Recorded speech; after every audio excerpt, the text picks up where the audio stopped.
Assalamualaikum dan selamat pagi. Bersama saya Muhammad Syahrizal Mawang dalam Berita Pagi Sabah edisi Isnin 23 Ogos 2021. Bersempena sambutan Bulan Kebangsaan ini, masyarakat di semua peringkat tanpa mengira kaum dan agama diajak bersama-sama terus mengibarkan jalur gemilang. Langkah sedemikian mampu menyemarakkan semangat cintakan tanah air dalam kalangan rakyat.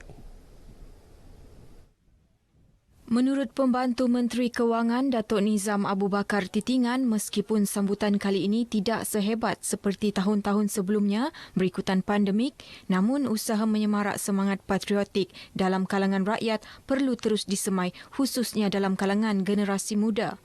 Untuk menyemaikan rasa cinta kita. Bukan saya di kalangan warga tua, tetapi menunjukkan sifat yang baik kepada warga-warga muda agar mereka juga dapat menyemai rasa cinta ini ke dalam diri mereka dan mereka tahu apakah arti kemerdekaan yang sebenarnya. Datuk Nizam yang juga wakil rakyat APAS berkata demikian ketika program Kibar Jalur Gemilang di Batu Payung Tawau. Dalam majlis ini, 20 kenderaan daripada 20 kawasan rukun tetangga sekitar Tawau menerima agihan jalur gemilang dan bendera negeri Sabah. Sementara itu, dalam majlis berasingan, Datuk Nizam memaklumkan pihaknya akan memastikan penduduk yang tercicir daripada menerima bakul makanan sebelum ini akan dibantu secara berperingkat dalam usaha meringankan beban mereka yang terkesan pandemik COVID-19. Setakat ini, sebanyak 3,500 bakul makanan daripada kerajaan negeri telah diagihkan kepada penduduk terjejas, khususnya di kawasan Dun Apas. Dalam pada itu, beliau yang juga ahli Dewan Undangan Negeri Apas menasihatkan rakyat di negeri ini agar terus mematuhi SOP yang ditetapkan kerajaan, selain segera mendaftar untuk mendapatkan vaksin demi memastikan tahap kesihatan sentiasa terpelihara daripada ancaman COVID-19 sekaligus mencapai 80% sasaran imuniti kelompok sebelum akhir tahun ini.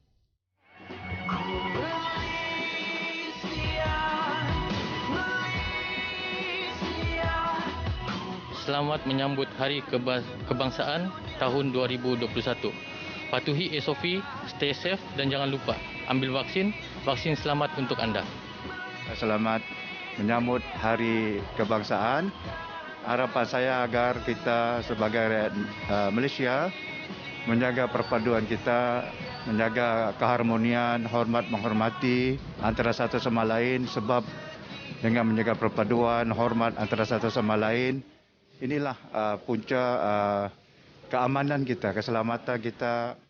Selamat menyambut Bulan Kebangsaan 2021.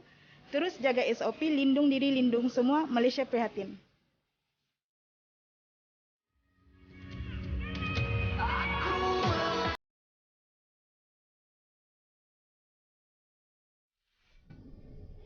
Program imunisasi COVID-19 kebangsaan PICK di Parlimen Beaufort giat dilaksana bagi memastikan sasaran imuniti kelompok tercapai seiring pelan pemulihan negara.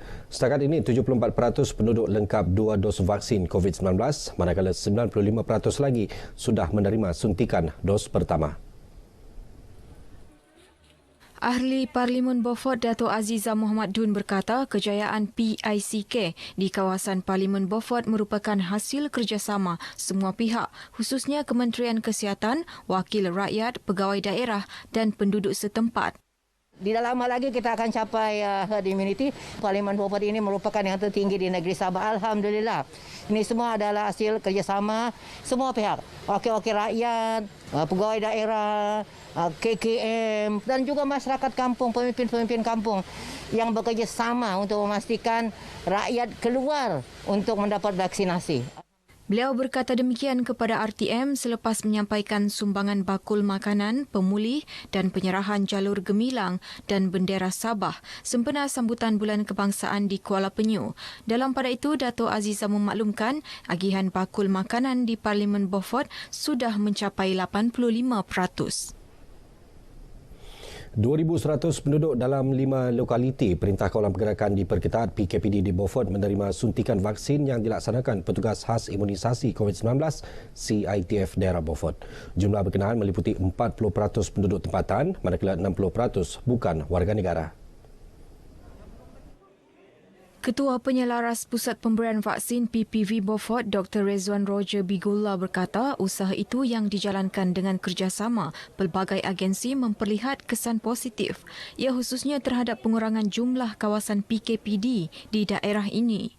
Dan nampak sekali perubahan dia, penurunan lokaliti PKPD dari sebelum yang kita mulakan gerakan agresif macam ni, daripada 15 ke 4 lokaliti PKPD sekarang ni. Beliau ditemui pemberita RTM dalam program outreach vaksinasi di Kampung Swasta Beaufort. Berdasarkan rekod PPV Beaufort, 95% penduduk telah menerima suntikan dos 1 dan 74% dos 2. Dalam pada itu ditemui dalam program sama, Ahli Dewan Undangan Negeri Adun Lumadan, Ruslan Muharram memaklumkan hampir 3,000 penduduk kawasannya sudah menerima suntikan vaksin melalui program outreach CITF. Antaranya melibatkan Kampung Swasta, Weston, Lupak selain outreach CITF Borneo Samudra Beaufort. Beliau menggesa pemimpin akar umbi agar terus memperhebat usaha mengenal pasti penduduk yang belum divaksin dan memaklumkan pihak berkaitan agar langkah sewajarnya dapat diambil. Kita minta kepada pemimpin-pemimpin kampung lah, JPKK, ketua kampung, wakil ketua negeri, mengenal pasti mereka-mereka yang belum divaksin ini dapatkan jumlah yang sebenar dalam kawasan mereka masing-masing. Dan insya Allah kita akan datang ke rumah mereka bersama-sama KKM lah untuk memberi vaksin itulah. Sementara itu, Pengarah Unit Pemimpin Pembangunan Masyarakat UPPM Sabah, Datuk Mat Bali Musa, menzahirkan komitmen jentera UPPM untuk terus membantu melancarkan program vaksinasi di peringkat daerah. Ini adalah merupakan suatu yang terbaiklah, kolaborasi yang terbaik.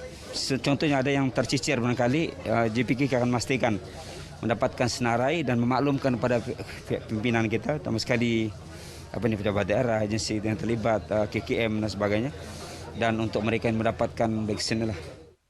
Lebih 2,000 vaksin diperuntukkan bagi program outreach Dun Lumadan.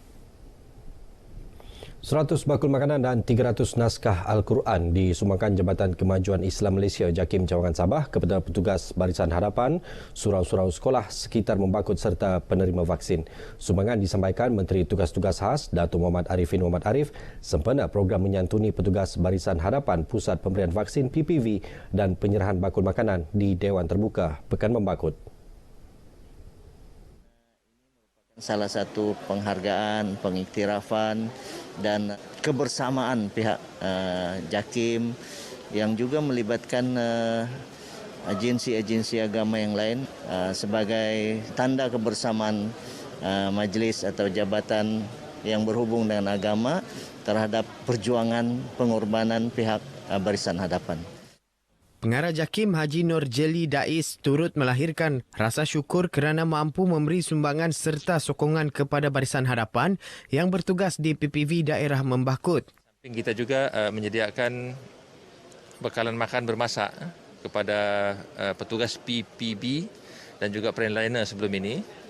Dan salah satu dari program kita ialah menyampaikan Al-Quran. Mudah-mudahan dengan pengkajian Al-Quran itu kita akan dijauhkan daripada pandemik inilah.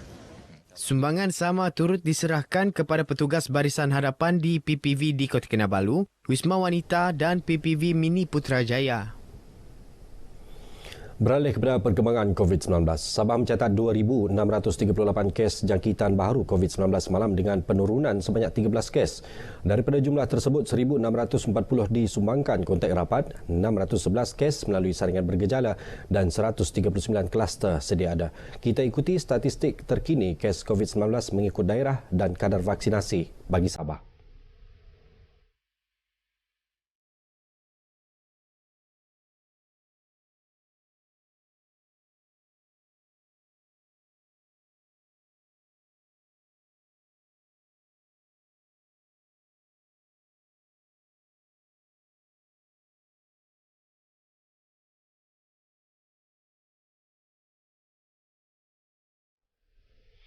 Individu yang mempunyai gejala COVID-19 diminta membuat saringan ke diri atau datang ke pusat kesihatan yang terdekat untuk menjalani ujian saringan COVID-19 dengan kadar segera dan menjalani pengasingan diri atau kuarantin serta-merta. Ini bagi mengelak jangkitan kepada orang di sekeliling termasuk ahli keluarga secara tanpa sedar. Menerusi kenyataan Menteri Kerajaan Tempatan dan Perumahan Datuk Seri Panglima Masidi Manjun, sejak akhir-akhir ini banyak jangkitan baharu berlaku secara tidak disedari oleh pembawa sama ada tidak bergejala atau hanya bergejala ringan. Daripada 2,638 kes positif yang dicatat semalam, 1,550 pesakit berada dalam kategori 2, 991 dalam kategori 1, 12 dalam kategori 3, 6 dalam kategori 4 dan 7 orang berada dalam kategori 5. Dalam kenyataan sama, Datuk Masidi memaklumkan satu kluster baharu turut dilaporkan iaitu kluster Kampung Penangah Tongot yang melibatkan kluster jenis komuniti. Kes indeks seorang petani berusia 76 tahun didapati positif COVID-19 setelah menjalani ujian di Klinik Kesihatan Penangah pada 17 Ogos. Hasil saringan 76 individu, jumlah kumulatif kes sebanyak 35. Hospital Wanita dan Kanak-kanak Sabah HWKKS Likas Kota Kinabalu meneruskan kempen derma darah dengan sasaran mengumpul 150 hingga 200 pain darah seminggu. Sasaran itu selaras dengan keperluan 200 pain darah seminggu yang diperlukan hospital berkenaan. Menurut Ketua Unit Perubatan Transfusi HWKKS Dr. Jamaluddin Mail yang dihubungi RTM di Kota Kinabalu, sasaran itu selaras dengan keperluan 200 pain darah seminggu yang diperlukan hospital berkenaan. Kebanyakan bekalan darah diperlukan pesakit thalassemia yang memerlukan transfusi darah sekurang-kurangnya 2 kali sebulan, ibu bersalin dan mangsa kemalangan. Sementara itu, penderma yang ditemui mengakui menderma darah tidak menyakitkan, malah baik untuk kesihatan. Galakan saya kepada orang ramai supaya jangan takut untuk menderma darah, sebab menderma darah ini adalah untuk kebaikan kita semua juga. Sebab sekarang ini kan pandemik COVID-19, jadi macam kekanganlah untuk kita untuk membantu yang memerlukan darah. Kita boleh membantu orang lain yang memerlukan. Kita ada peluang untuk membantu orang lah menderma darah ni. Tiap 2 bulan saya akan pergi derma darah. Kalau bagi saya lebih suka derma darah. Satu, kata orang membakar lebih banyak kalori. Darah kita sentiasa bertukar. Di samping kita sihat badan, kita dapat juga tolong orang. Setiap bulan, HWKKS mengadakan 4 kali program derma darah dengan kerjasama Kompleks Beli Belah Wan Borneo dan Suria Sabah, Kota Kinabalu. Sekian berita pagi Sabah. Kibarkan jalur gemilang sebagai tanda solidariti rakyat melawan pandemik COVID-19. Saya Muhammad Syariza Mawang, salam hormat. Apalah guna bertahan jika diri ini tertindas, kesombonganmu melepasi akal yang waras. Ku di sini mendeklamasikan seluruh hidupku, segenap dimensi yang membutakan mataku. Aku tersasar jauh dari enigma cintamu. Moga kau mengerti apa tersirat di hatiku. Egonya dirimu menguasai seluruh ruang angkasa. Aku berlayar jauh tanpa kibaran layarnya. Di sini ku berpijak teguh di bumi yang nyata. Mana perginya sinopsis cerita kita yang hilang.